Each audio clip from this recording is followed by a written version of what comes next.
Welcome back.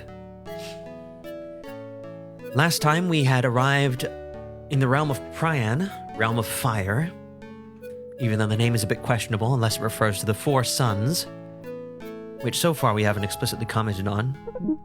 We found the citadel, which seems to be this realm's reunification site, as intended by the Sartan when they sundered the world. And subsequently we found the city of trees in... it's like a city in the trees, very, very high up in the treetops on this continent.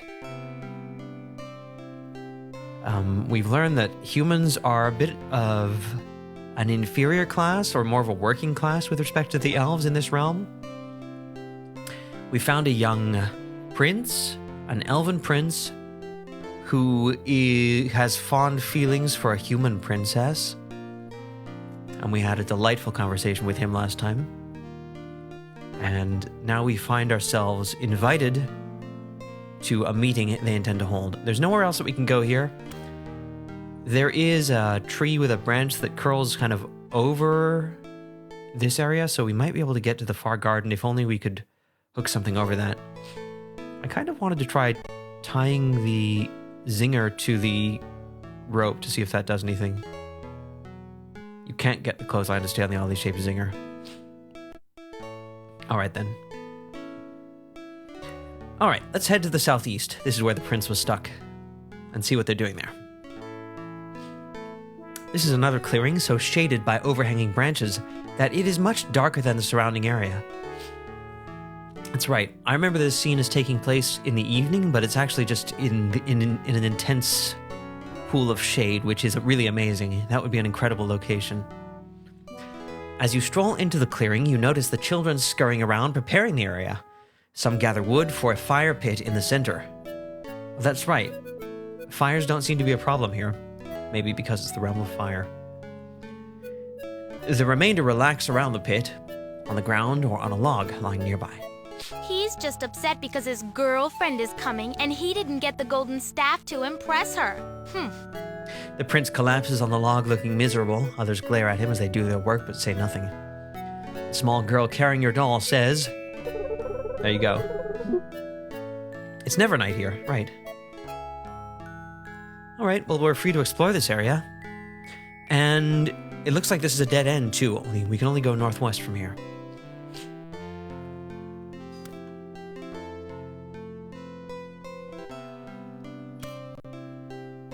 A white disc. A white disc has been embedded in the ground. The surface is smooth and metallic and glows with magic. Well, that means we can cast Identify on it.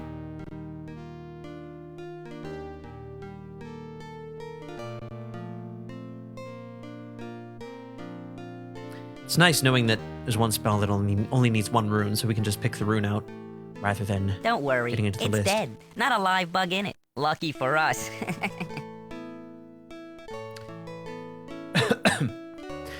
I guess that's just someone else speaking after I performed any action. This disc has the magical ability to transport someone instantaneously to another disc, its twin, wherever it may be. The magic is ignited by a simple spell of transportation. Ah. That's a spell we don't have. A couple of boys approach the fire pit carrying a cumbersome, papery hive between them. They dump it into the hole. When the hive strikes the ground, the crash causes the others to jump back in surprise. Okay. So he made sure it was not an infested hive. He wants to use it to light on fire to fuel the flames. Hello, Katie. Thank you for dropping by. You've picked a good time to lurk if you're going to do that. This is one of the most beautiful pieces of music you'll hear in a game, I think. How nice of you. You don't know the half of it. My cousin tried to light one up when live bugs were still using it. You should have seen him afterward. He almost died. Apparently the kids in this region are sometimes newsies. The other boy wipes his hands on his pants and says that. Yeah, okay, so we don't want to set nests on fire when they're full of whatever they're full of. Exactly. Well, it's better than carting around a bunch of wood. These hives burn better than anything I've ever seen, and they're much lighter. Besides, I've kept my eye on this one for the last week. It's as dead gets. The two boys return to the bushes looking for twigs. Now that voice to me sounded like Limbeck. Maybe sped up a little bit. I was about to say, wow, I like that voice, but I like Limbeck's voice. Okay, so there's a hive. It's an old papery hive. It looks very flammable. Okay. I don't suppose we're going to take this. They'll probably get mad at us if we try. All of the children glare at you until you back away from the hive. The heap of combustibles grows higher as the children pile on the twigs and dead branches. Lexi, Limbeck's voice is the only voice you've ever liked. Is that true? Because if that's true, then my friend, I don't know what else I can tell you to convince you otherwise.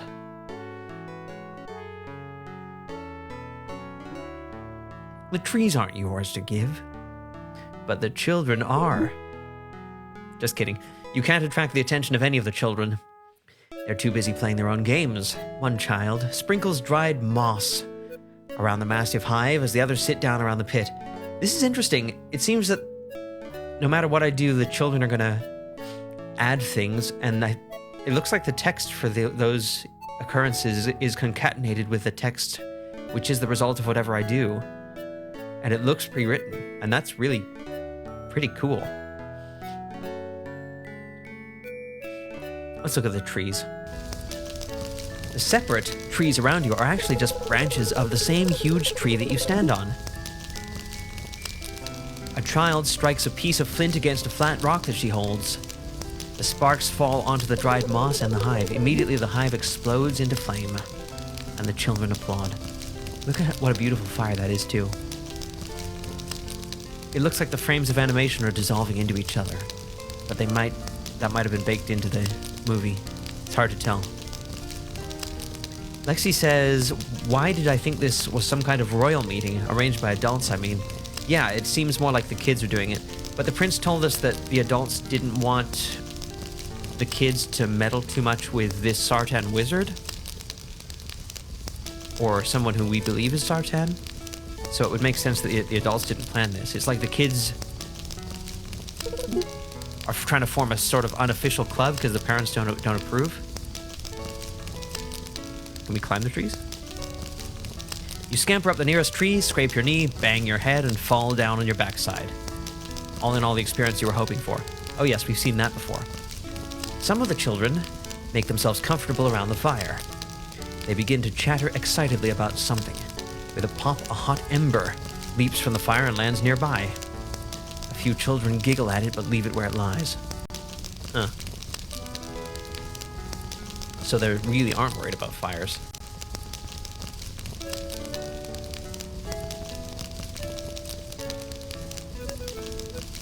The ember is pebble-sized, but red-hot. Can we put it in the shell for safekeeping?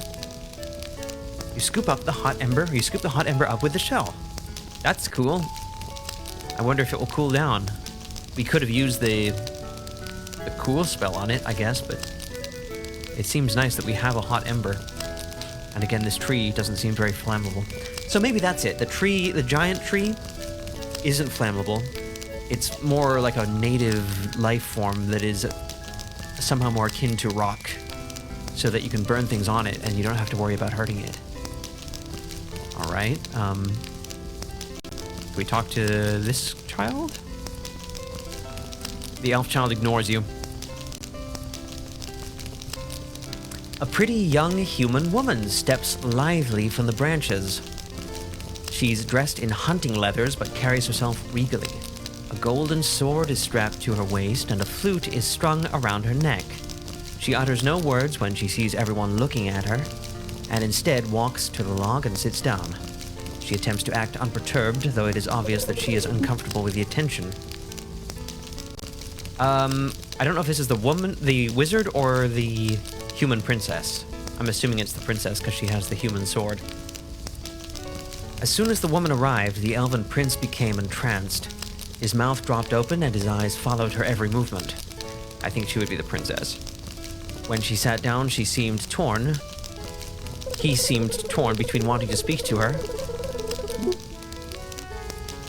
one wanting to run far, far away. Now he appears to have arrived at a compromise, sitting in place and staring at her, while she pretends to ignore him. Lexi says, she's a woman? Does Prince Doorknob have a crush on a grown woman? That's so cute. Is he not a grown man? I took him to be a young adult, but an adult. There they are. Yeah. I don't know if it's ever been deterministic or definitively established. Hello, Prince. Hello. Whoa, hello. They do look pretty close, I think. So this princess is the girl you're crazy about, huh? Oh, yes, that's her. I'd give anything just to have a simple conversation with her. On the few occasions she actually listens to me, I stumble over my words until I'm flat on my face. She just gives me that frown of hers and looks away. I'll never get her to take me seriously. And yet we're having this conversation on the same log and, she's right there and she's listening to us talk. I guess she can't hear us.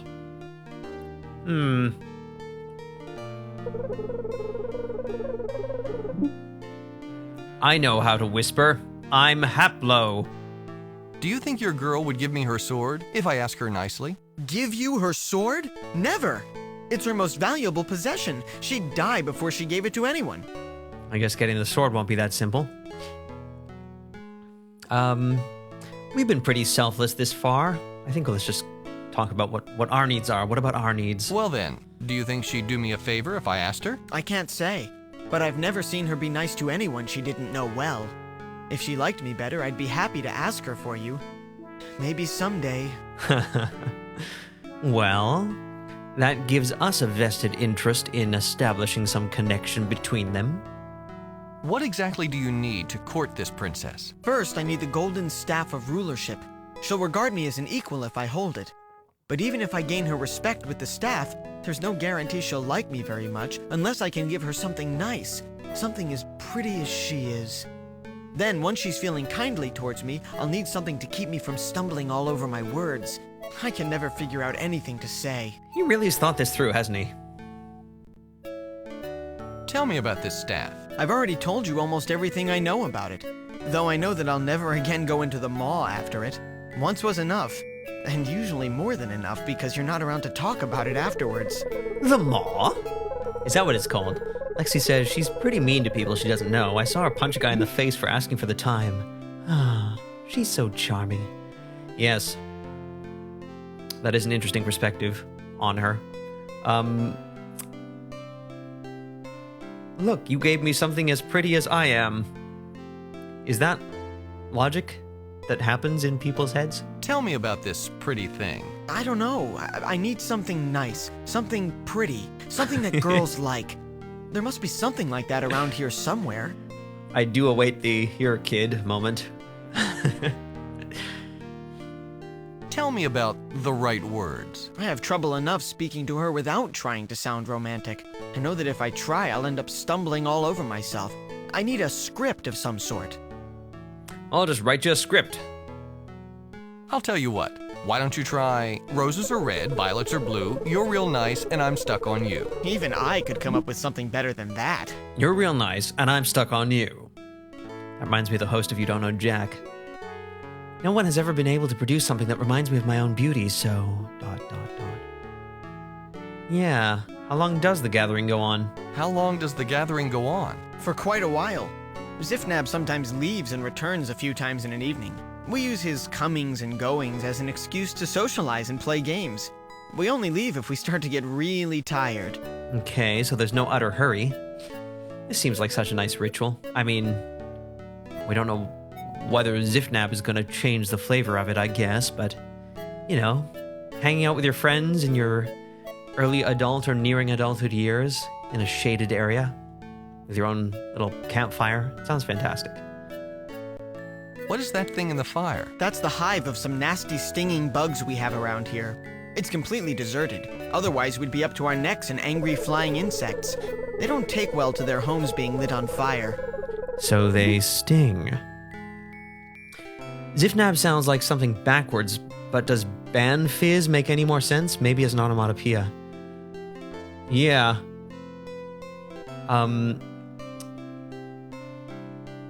Is that a genuinely spontaneous comment, Lexi?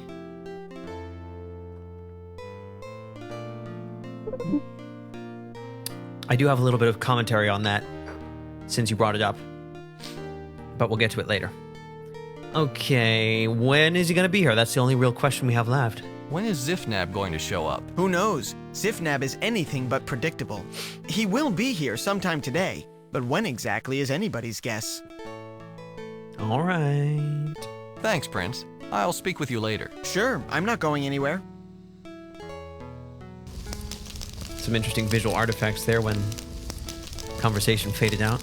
All right, can we talk to the princess? We can look at the flute. She does have a flute. I'm clicking on the flute, but nothing's happening. There we go. At first, you mistake the princess's silver flute for a decoration. Carved dragon wings stretch out on the instrument as if to suggest that it is capable of taking flight at any second. Perhaps a metaphor.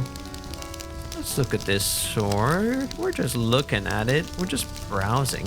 The golden sword doesn't look like the product of humans. It has the perfect sheen of a Sartan artifact.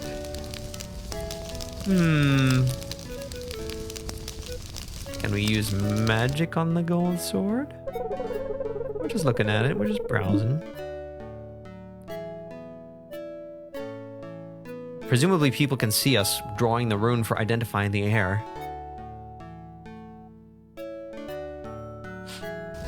The sword has no magical properties of its own, but in conjunction with the other two Sartan-made simples, the staff and the hammer, it can open the door to the citadel. Once again, I don't know how we get that information, but we have confirmed that it is a reunification artifact. Okay.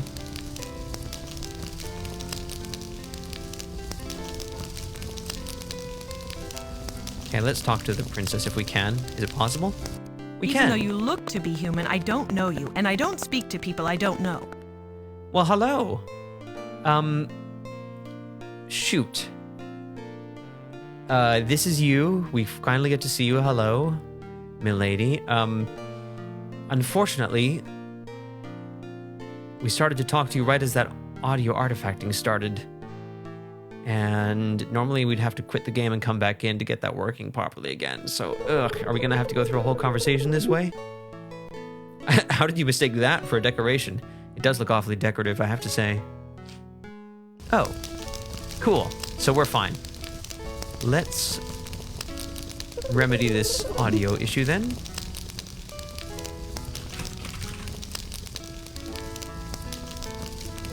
All right. Sorry to have to do it, but such is the cost of glory. We're lucky we can play this game at all, huh?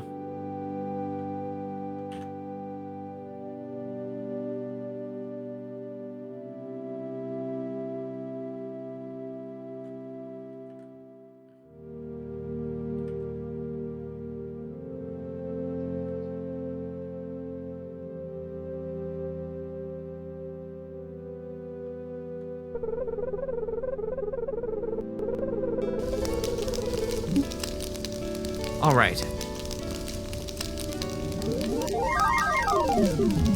We're back. Lexi says it looks awfully huge. I will weather any storm for the chance to embarrass Prince Doorknob in front of his crush. Yes, I think you would, wouldn't you? Seems to be your way. He's already been teased about her being his girlfriend once. We can't talk to this guy. He represents children. Okay, well, let's give him the flowers and see if... Oh, we can eat them. Yeah, all right. Here, kid. I can't see how this would help me woo the princess. Thank you anyway, though.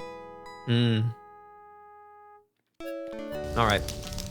Well, do we have anything prettier than that? We have a zinger. We got a jar of marmalade. Jar of marmalade is beautiful to some people. People with nice voices. Let's see. Which book is that? Not sure. Don't read it. Book of Prian, handbook, journal. What about the poetry book?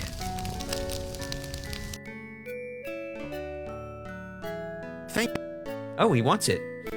Unfortunately, his dialogue was cut off. Thank you very much. I still need the golden staff of rulership. She'll only regard me as an equal if I hold it. But even if I gain her respect with the staff, there's no guarantee she'll like me very much unless I can give her something nice, something as pretty as she is. I'm lucky that you gave me this book of love poems. If I ever get that far, at least I'll know what to say. All right. 5 points for that. All right, let's go.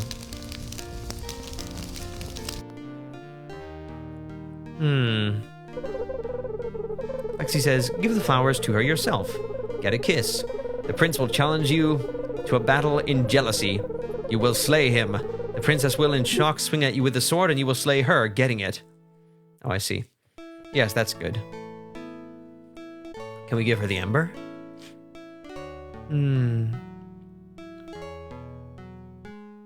We've read Prian's book.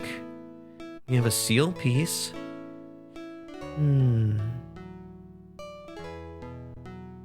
All right, let's go back in. The conversation dies suddenly. You look around to determine the cause and notice that everyone is staring at the disc in the ground. It has started to glow and is getting brighter every moment. A fountain of white fire bursts from the disc. It rises into the air, whipping and spitting about. With a flash, the font disappears, replaced by a somewhat confused-looking man dressed in a long white robe. As he smooths and brushes his garb, you dive behind a bush out of sight. There is no mistaking it, this man is Sartan, and you don't want to scare him away too soon. Welcome, my little friends. It's time for the Zifnab show. I hope you're all comfortable. I seem to be without my beautiful assistant. Always liked her outfits, although I couldn't figure out how she kept from catching cold. Well, we'll have to make do without her.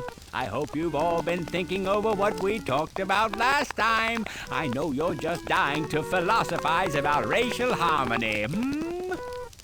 He added a for good measure. Also, the audio aberrations have come right back, unfortunately.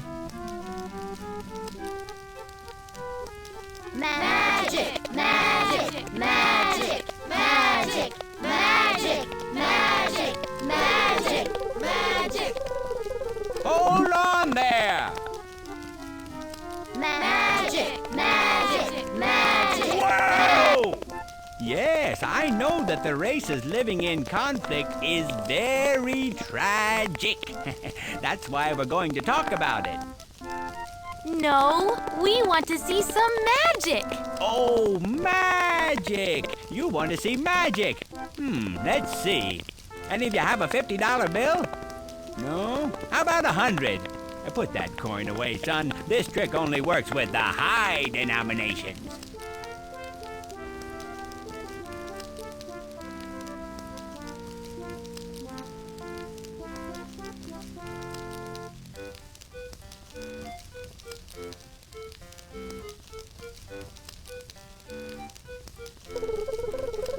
Hey, Rocky, watch me pull a rabbit out of my hat. Where'd the rabbit go to? I could have sworn I had a rabbit in my hat. Maybe it was bats in my belfry. You stare open-mouthed at the outlandish figure.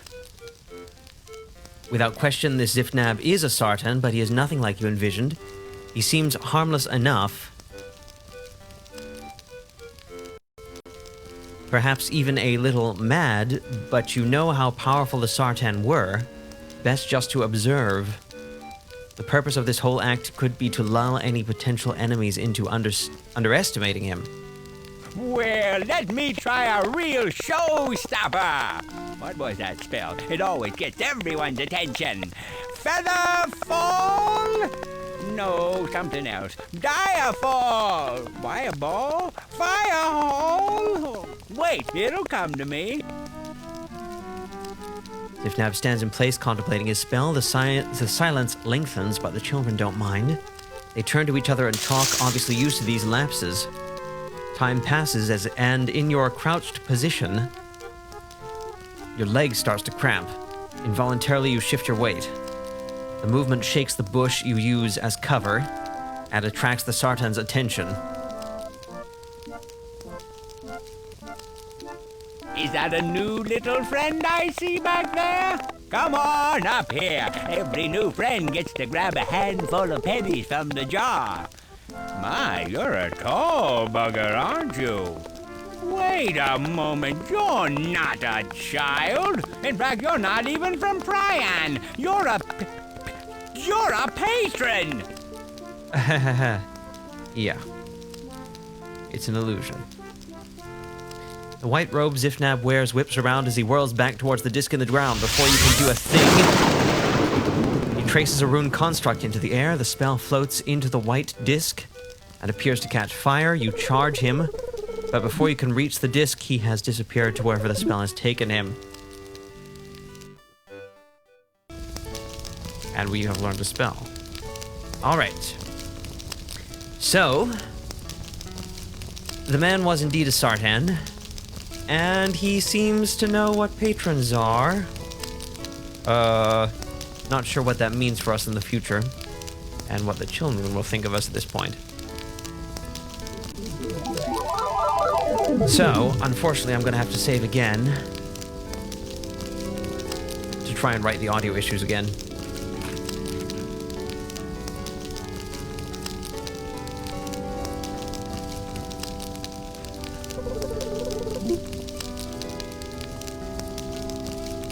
Well, thanks for bearing with me.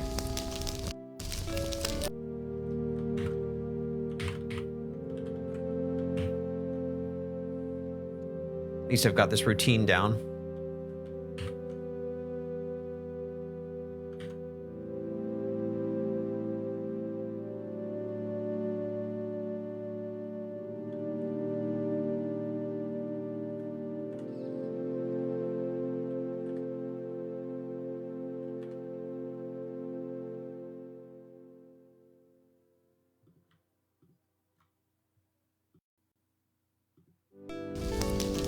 All right.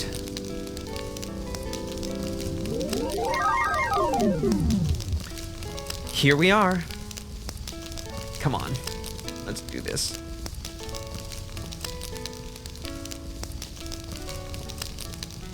The fire slowly eats away at the papery hive lying in the pit. You guys are okay? How you doing? Hello, good sir. Where did who go? That flaming Sartan. You know, Zifnab. Oh, Zifnab. I'm not sure. Sometimes he just gets so flustered that he leaves through the disc. Seeing you sure made him flustered for some reason. We'll all wait around for a while to see if he comes back. It's usually worth it if he does. So, the kids didn't even think that was out of the ordinary. Of course, because Zifnab comes and goes. Thanks, Prince. I'll speak with you later. Sure, I'm not going anywhere. Well, if we learn the transformation spell he uses, presumably we can follow him? Is that wise? We've explored everywhere else. I don't think there's anywhere else we can go.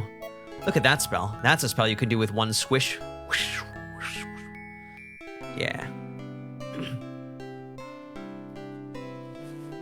You weave the spell in the air. It floats lightly over to the disc. It strikes, and an explosion of light obscures everything. Eventually, the light fades, but what reappears isn't at all like what was there before. Your surroundings are completely altered. The only thing that remains is the disc, but its color has changed to black. 10 points. Hello. Hello. Yes. Old, incoherent man and sleeping dragon, which is much larger than him. Not something we've seen in a game before. The base of a massive branch shielded by leaves is a home to a dragon. The branch extends over the chasm between the trees. Oh. This isn't the other side, is it? Zifnab's backstage is just over here. We have one place we can go, which is down, as in downstairs. You appear on a wide branch. The somewhat weather-beaten Sartan stands in front of you. Behind him, you notice a gigantic reptile, something you'd heard stories about but never seen, a dragon. Hello, patron. Before you do anything rash, I must inform you that we are both under the watchful eye of my pet dragon. He turns to present a monstrous reptilian form stretched out behind him. Zifnab looks concerned, then kicks the dragon's tail. Okay, glad we can talk. This is Brandywine's brother, Whiskey Gin. Yeah, the dragon doesn't seem that much of a threat. No more than Brandywine did. Wake up, you stupid dragon! I've got a boogie at 12 o'clock! Unfriendly fire! Traitor in our midst! Slowly, the dragon opens its huge eye and regards you. The look it gives you says, I know he's a little excitable, but he's mine. Touch him and you'll answer to me. Then it closes the eye and starts snoring. All right. Whenever I really need him, does he help out? No, he sleeps. It's enough to make someone go out and get a cat. Well, since you're already in my home, I might as well be hospitable. Coffee, tea, a push off of the branch? I'll stick with my tea, thank you. Well, a living Sartan, and we are face to face and have nothing to do but talk. Time to get some answers. Who are you? I'm Cortex, the thinking machine. No, wait a second, that's not it. I knew a moment ago. Ooh, that's right. I'm James Bond, Agent 007. I've got a license to kill, so you'd better keep your distance. Somewhere I have a lighter that can obliterate half a continent. Either that or take your picture.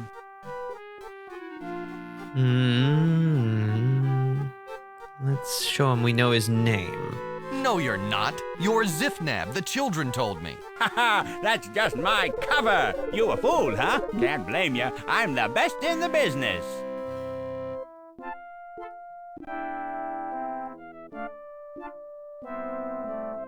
Let's go for this one. Try to keep it together, Sartan. I need some information. Well, let's see. I have a piece of microfilm lodged in my inner ear from my smuggling days, but I can't really talk about that. How about the weather? Pretty sunny, huh? Actually, talking about the weather isn't quite as interesting when it's always the same. Yeah, that's a good point. We can ask who he is again. But let's ask him about the kids. Why does Zifnab have pop culture information from our realm? Yes, and I saw your comments earlier about the other realms.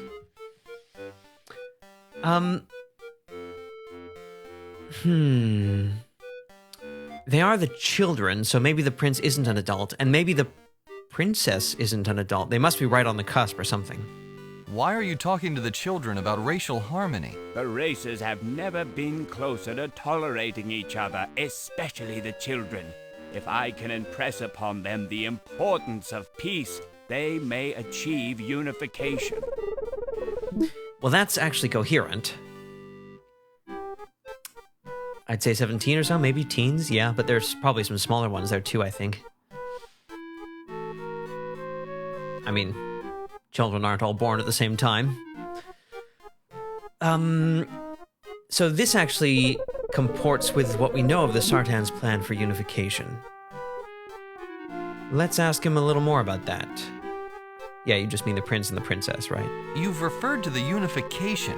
What exactly is it? The unification, that's the racial harmony I've been talking about. When all the races come together and are capable of living with each other, the worlds are key to open their resources to the mensch, wake up the sleeping Sartan, and ready the realm for the interconnection. That's right. Sartan's plan was to keep the world separate, but to let them rely upon each other for prosperity of all.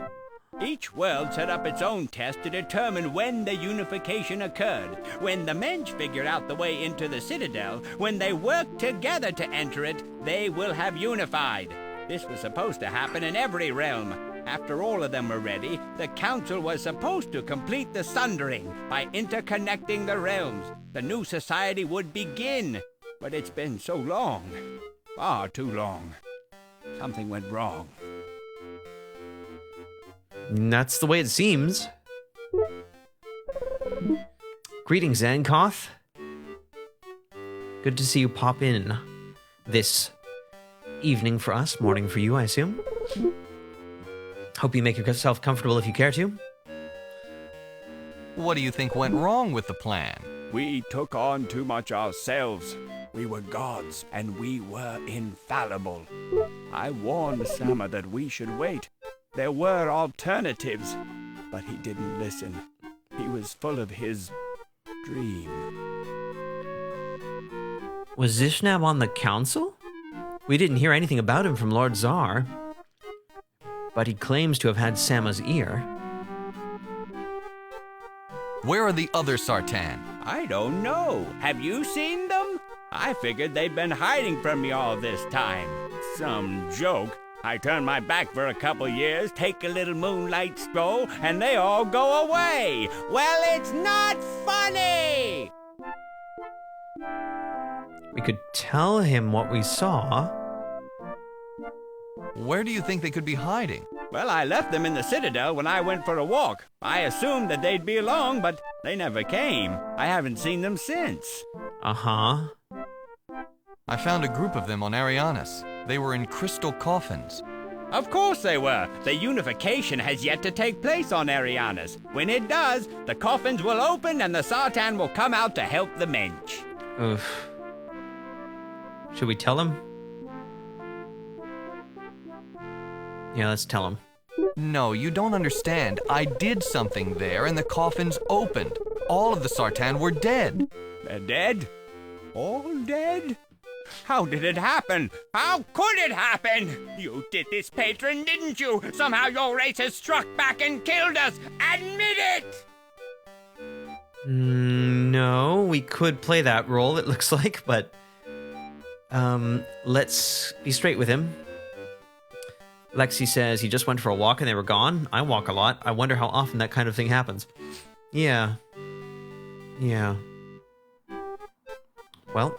You're wrong, Zifnab. One of my missions is to find out where the Sartan disappeared to. If the Sartan are dying off, it's not of my doing. Ah, of course. Your people were imprisoned when this happened. That's true. You couldn't have had anything to do with it. There's something else out there. Yeah, or maybe you just messed up. I mean, that's possible.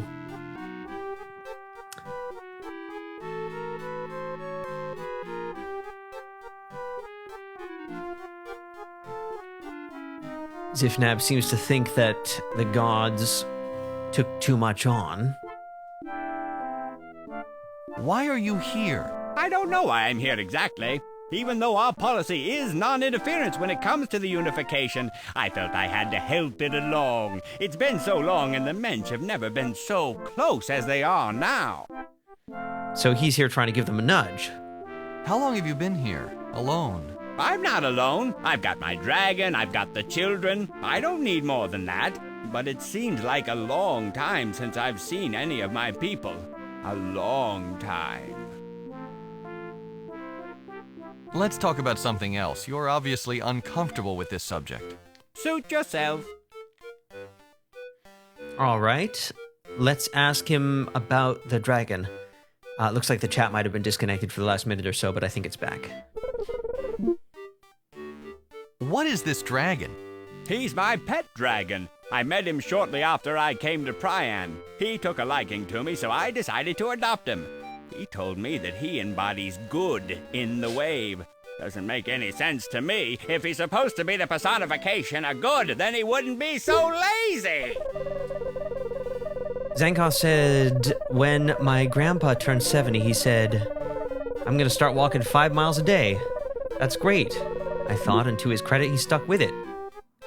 Problem is, he's 80 now, and none of us have any idea where he is. Is that true, Zankoth? If so, that's quite a story. With some glory and some concern.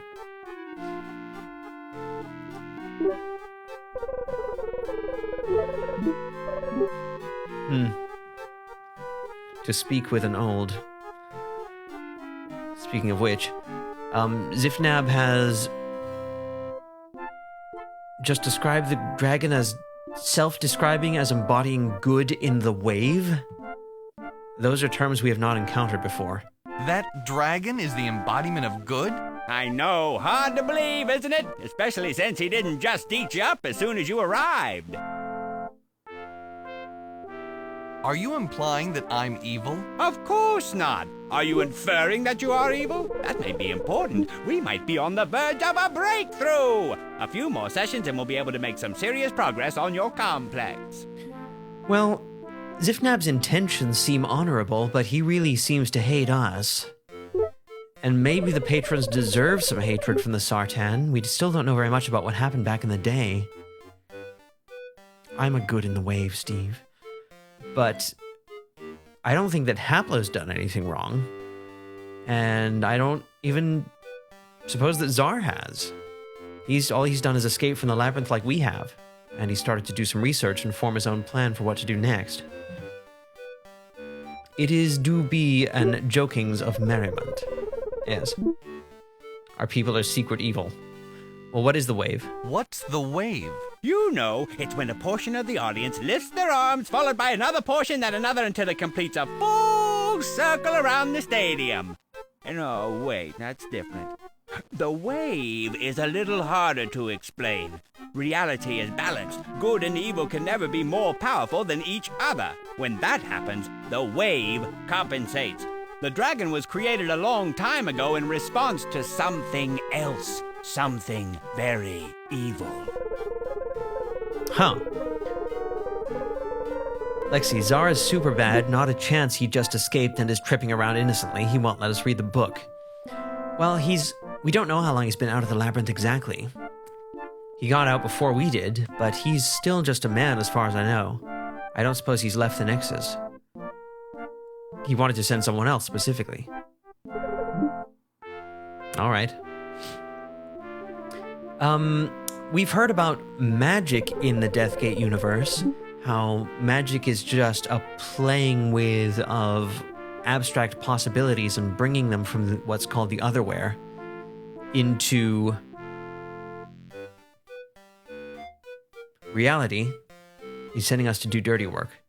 Maybe, but so far we've only done recon, really.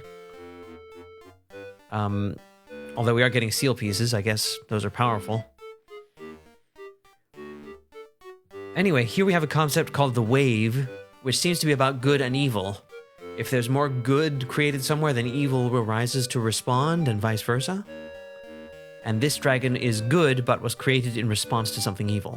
Do you know what the evil thing was? Is, my good man, is. Since my dragon here is still around, you must assume that his evil counterpart is still around as well. I have my theories as to its form, but it's such a depressing subject that I prefer not to talk about it. All right. Enough. Let's talk about something else. All right. How about those Steelers? Think they'll go all the way?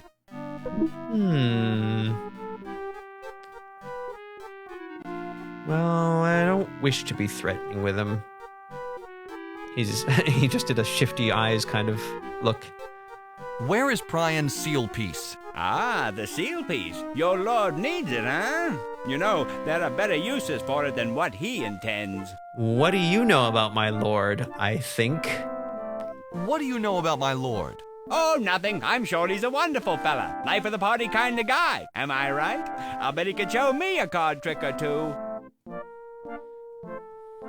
How do you know what my lord intends? What do patron lords usually intend after they've escaped from thousands of years of imprisonment? You think maybe he wants to conquer the realms, reform the world to enslave the masses? No, nobody's that antisocial. You think maybe he wants to conquer the realms, reform the world to enslave the masses?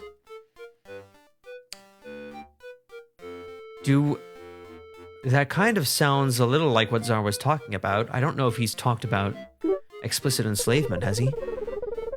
Lexi, he's so antisocial he sent us to do all the social hard work. Yes. Do you equate dirty work with social hard work? What uses? Interested? Well, back in the old days, we had plans for those pieces. Big plans. Plans that make other plans look really small. Really huge plans. And important, woo-wee! You don't get any more important than those plans. That's how we made plans in the old days. Big and important. Uh-huh. Well, what were your plans? What plans? Don't try and throw me off track. Where is it? All right, don't get in a huff. Where did we put that piece? Didn't we build something to put it in? Oh, that's right. It's in the Citadel. I think we probably could have guessed that one. We know where it is. We might ask him anyway. But we could get his account of it. We think it's the reunification site, right? All right, that's a start. What's the Citadel? That's a pretty open-ended question. The Citadel is a fortress, or it's a city, or it's a power station. Take your pick. Uh-huh. Where is the Citadel? Oh, it's that way, I think. You should be able to see it from the air in your flying ship. It's really big. Had to be, you know? Mm-hmm. We know how to get in. How is the Citadel a fortress? At present, that seems to be the only task that it accomplishes on a regular basis. All of its other functions were intended to come online following the unification. Right now, the Citadel lies dormant. The Titans roam the forest. Everything waits on the unification. That's why I'm trying so hard to convince the children to throw away their prejudices. Lexi says the power station was a unification center on Arianas, right? Yes, it was. I don't know if it generated power. It did generate water. And it was self-maintaining. And it was the dwarves' piece of the puzzle when it came to the reunification. The other two pieces were a crystal globe and the Kixie Winsy handbook. Did he mention... Oh yeah, the Titans roam the forest. Right, what are the Titans? We think that they're guardians of the Citadel. Titans? What are they? The Titans are magical creatures created to operate the Citadel. We built them to last too. Big suckers, maybe 3 times your height, and powerful enough to rip up a small tree. Their appearance is a little unsettling. They don't have any eyes. Don't need them. We gave them enough magic to sense everything around them. In fact, they can sense things miles away when they're motivated enough. Dagger Steve appears. Good morning, Dagger Steve. He says, hello, just popping in to say I've been enjoying watching these. A beautiful game I'd never heard of. Isn't it gorgeous? I've counted myself so lucky that I happened to play it closer to when it was released. And I only ever heard of it from one place. No one else has told me about it. No one mentions it when you ask their favorite games. So I'm so glad I get to play it again here. And thanks for watching, Dagger Steve. If you're going to work today, I hope it's great. When we built this realm, we dumped them into the forest. Until the Citadel powered up, they had nothing to do. I think they went a little crazy. They knew they were supposed to serve the Sartan, and they knew that the Citadel was important, but that's about it. Titans aren't the smartest creatures. I guess they wouldn't have had much to do. Somehow they found a Sartan relic. I think it was a crystal sculpture of some sort. Without purpose in their lives, they fixated on it.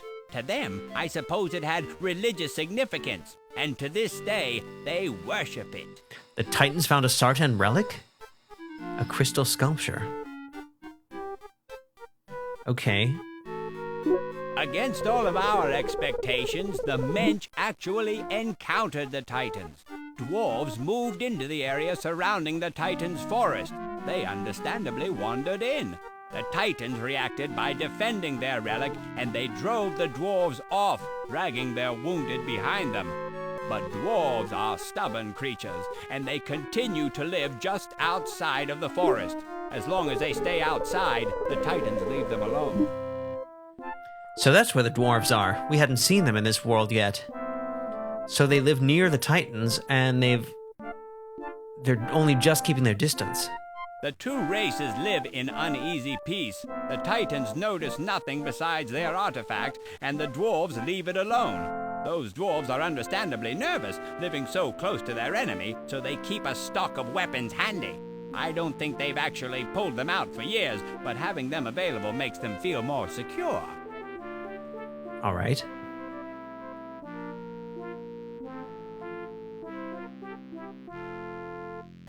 How do I get in? That's a toughie. No one can get in. In fact, it was designed to keep everyone out. I certainly don't think any exceptions were made for angry patrons. Of course, after the unification, anyone could just walk right through the front door. Right. You mean I'll have to make all of the races get along before I can get that door open? Well, it's not quite that difficult. We set up a test to detect when the races started to get along. We gave each a symbol. A golden sword to the humans, a golden staff to the elves, and a golden hammer to the dwarves. If a representative from each race places their symbol upon the door to the citadel at the same time, it will open. The 3 races must do it together. One man with all the symbols wouldn't be able to open the door. Why not? Where are all of those symbols? They certainly didn't take quite the care of them that we hoped they would. Only the humans still revere their symbol, but they look on it as a symbol of leadership instead of its actual meaning, the human's role in a new integrated society. Every human leader carries it. It gives them the authority to rule. I believe the current holder is the young princess who occasionally comes to my gatherings. Right. The elves threw their staff into a local pit called the Maw. It's been lost for generations. I don't know how the unification can occur until it is recovered. The dwarves, straight-lined, practical thinkers that they are, took one look at the hammer, decided that it was the most inferior hammer they'd ever seen, and stuck it deep in their weapons vault. I don't think they even remember that they have it. That's going to be a challenge then. Isn't there any other way to get in the Citadel? Well, let's see. A spell might help you out. Maybe if you blew down a wall or something. There's one spell I remember. What was it? Tie a wall, lie a stall? I can't seem to recall. Oh well, sorry I couldn't help. Yeah, he seems to reference that mysterious spell now and then. Didn't you come from there? How'd you get out? Getting out is not the same thing as getting in. In fact, they're 2 entirely different things. Yin and yang, night and day, black hat and white hat. With that, Zifnab removes his hat, squints at it, and pounds on it until it looks worse than ever. Satisfied, he replaces it on his head and smiles. Zifnab is pretty likable. Tell me more about the Citadel itself. All right. All right. All right. What exactly is the Titan's purpose? Why'd you make them? The Citadel is a big place. It needed a lot of workers to keep it running smoothly. Instead of enslaving the Mensch or working the Citadel ourselves, we tailor-made a race to do it for us. We also designed them to protect the Citadel, and ironically, the Mensch as well. Somehow, they've perverted this defensive behavior to focus on the crystal artifact to the exclusion of everything else. Yeah, so they really didn't intend to have that crystal artifact occupy their attention. Of course, their unnatural interest in this piece of Sartan refuse should disappear when the Citadel is open. The unification will trigger the imprinted behavior that will summon the Titans into the Citadel. They should start it operating and they'll forget about everything in their previous lives. What's the Titan's magic sense like? The Titans had to be given the power to sense the position of objects, even though the objects might be out of sight. This was principally for the operation and repair of the Citadel after it started working. Because they were equipped with this sense, we decided not to give them eyes. They see better than you or I, and they track better than any scout since they already know the location of something even when they're away from it. Okay, so I don't know if that will be important, but it sure sounds like it could be. The Titans, we know that they sense movement and stuff like that, right? Sensing the position of objects. It's not clear to me why it would be super important for us to know that, but I suppose we shouldn't forget it. How is the Citadel a city? We intended the Citadel to house everyone, the humans, the elves, and the dwarfs all together. Naturally, this couldn't happen until they learned to live peacefully among each other. So its halls wait, empty and dead, for the unification.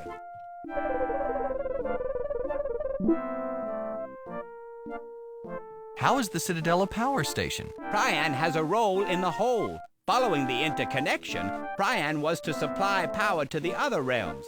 Its 4 suns produce more than enough energy for itself and the other worlds. The Citadel was supposed to control the flow of energy from the suns through the Death Gate into the other worlds. Right.